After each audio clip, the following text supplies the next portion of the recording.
बरसात की वह रात जब हवाएं टीन की छत को बर्फ की तरह कपा रही थी। छोटू अपनी माँ के पास एक पुरानी चादर में सिमटा हुआ कांप रहा था। माँ की तबीयत खराब थी और छत से टपकते पानी की बूंदें कभी उसके माथे पर तो कभी उसकी किताब के पन्नों पर गिर रही थी। वही किताब जो उसे सड़क के किनारे फटी हालत में मिली थी। उसकी उम्र सिर्फ 9 साल थी, लेकिन उसकी आंखों में वो गहराई थी जो शायद बड़े बड़े समझदारों में भी ना हो। सुबह से लेकर शाम तक वह चाय की दुकान पर काम करता, झाड़ू मारना, बर्तन धोना, चाय बनाना और फिर वही बचा खुचा खाना। मगर हर बार जब कोई ग्राहक अखबार पढ़ता दिखता तो छोटू की आंखें उसमें कुछ ढूंढती, जैसे शब्दों के बीच कोई रास्ता हो जो उसे इस गरीबी से निकाल ले। पापा, मैं स्कूल कब जाऊंगा? उसने एक दिन हिम्मत करके पूछा।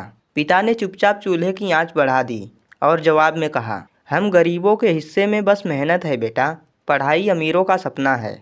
छोटू चुप हो गया, लेकिन उस रात जब माँ को खांसी का जोरदार दौरा पड़ा और उसका शरीर कांपने लगा, तो छोटू ने अपने सारे सपने समेटकर तकिए के नीचे रख दिए। उसे पता था कि अभी रोटियां ज़्यादा ज़रूरी हैं, पर किस्मत को शायद कुछ और मंजूर था। एक दोपहर जब दुकान पर भीड़ कम थी, तो छोटू एक फटे पन्ने में सिर झुकाए कुछ पढ़ रहा था। तभी एक लड़का, शायद किसी कॉलेज का छात्र, उसके पास चाय पीते हुए ठहर गया। वो कुछ देर तक छोटू को देखता रहा, फिर बोला, तुम पढ़ना चाहते हो? छोटू ने उस अजनबी की आंखों में झांका और वर्षों से रोके आंसुओं को रोकते हुए बस चुपचाप सिर हिला दिया। उस एक सिर हिलाने में न जाने कितनी कहानियां थीं और शायद एक नई कहानी शुरू होने वाली थी।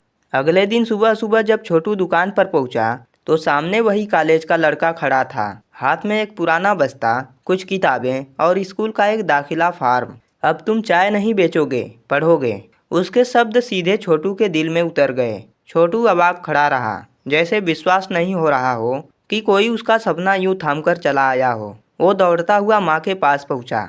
माँ, अब मैं भी स्कूल जाऊँगा। माँ की आंखों में आंसू आ गए, लेकिन इस बार वो आंसू दर्द के नहीं, एक अधूरे सपने के फिर से जीवित होने के थे। कॉलेज छात्र का नाम रोहित था। उसने छोटू के दाखिले की पूरी प्रक्रिया खुद पूरी करवाई, किताबों का इंतजाम किया और हर शाम उसके साथ बैठकर पढ़ाई में मदद की। छोटू धीरे धीरे पढ़ने में अच्छा होने लगा, जैसे शब्दों से उसका पुराना नाता हो। अब चाय की दुकान की जगह किताब के पन्नों की खड़क थी और बर्तन की आवाज़ों की जगह स्कूल की घंटियाँ। खाली पेट जो कभी पढ़ता था, अब वो ज्ञान से भरता जा रहा था। एक दिन छोटू ने स्कूल के भाषण प्रतियोगिता में हिस्सा लिया। उसने मंच पर खड़े होकर कहा, मेरा नाम अंश है। छोटू, मैंने कभी स्कूल का सपना भी नहीं देखा था, लेकिन आज मैं खड़ा हूँ क्योंकि किसी ने मुझे सिर्फ दया नहीं, अवसर दिया। हाल ताली से गूंज उठा। रोहित पीछे बैठा मुस्कुरा रहा था। समय बीतता गया। छोटू अब अंश बन चुका था, एक युवा शिक्षक जो खुद उन बच्चों को पढ़ाता था जिनके पास किताबें तो नहीं थीं, पर सपने बहुत थे। हर बार जब वो क्लास में जाता, तो दीवार पर एक तस्वीर टंगी होती, रोहित की, उसके पहले गुरु की। यह कहानी हमें सिखाती है कि गरीबी सपनों की राह में रुकावट जरूर हो सकती है, पर यदि कोई मदद का हाथ बढ़ाए तो सपनों को पंख मिल जाते हैं। दया से ज़्यादा ज़रूरत होती है अवसर की। एक छोटी से छोटी सहायता भी किसी की ज़िंदगी बदल सकती है। इंसान अगर ठान ले तो हालात चाहे जैसे भी हों, वो अपनी किस्मत खुद लिख सकता है, जैसे छोटू ने लिखा।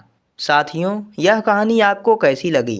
कृपया कमेंट बॉक्स में ज़रूर बताएं। अगर यह कहानी आपको अच्छी लगी हो तो इस वीडियो को लाइक ज़रूर करें और एक प्यारा सा कमेंट ज़रूर करें, क्योंकि आपका समर्थन ही हमारी सबसे बड़ी प्रेरणा होती है। हमारे साथ अभी तक इस वीडियो में बने रहने के लिए आपका दिल से धन्यवाद। तो फिर मिलते हैं किसी और वीडियो में एक दिल छू लेने वाली कहानी के साथ। तब तक के लिए अपना ध्यान रखें।